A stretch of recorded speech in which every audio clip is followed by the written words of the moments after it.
Malaysia is struggling with the labour crisis and everyone is paying the price. From manufacturing to mining, every industry is screaming for workers.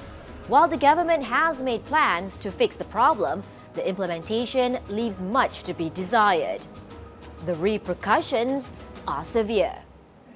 Stalled projects, palm oil fruits going to waste, restaurants closing down, and missed opportunities are just some of the results. Malaysia's ranking as the sixth largest exporter of semiconductors and integrated circuits is at stake.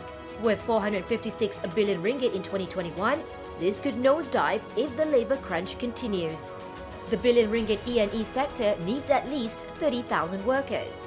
Workers that need to come now, or Malaysia's allure as an investment and economic haven will be wiped out. Former Treasury Deputy Secretary General Ramon Navaratnam says the labour shortage could impede the nation's competitive edge as a key foreign direct investment destination for the semiconductor global supply chain within ASEAN, causing it to lose out to other ASEAN countries. The failed crisis management has forced some manufacturers to get creative to meet production deadlines. Take, for example, the case of Liu.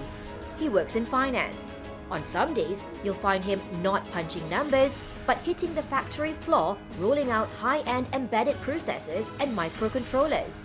It has become a norm for me to be called in, to pull up my sleeves and sort out the different parts ejected by the robots in factories whenever production requires.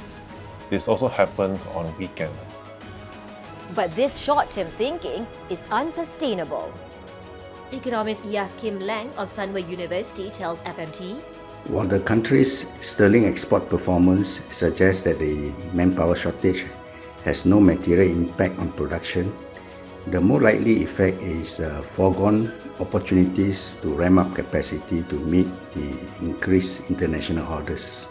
Many chip makers are already forced to reject orders due to the lack of manpower, partially driven by the freeze on migrant worker intake. Federation of Malaysian Manufacturers President Sotian Lai says, operating below capacity due to workers' shortage has resulted in delays in the delivery of goods and backlogs, as well as potential penalties being imposed on late deliveries.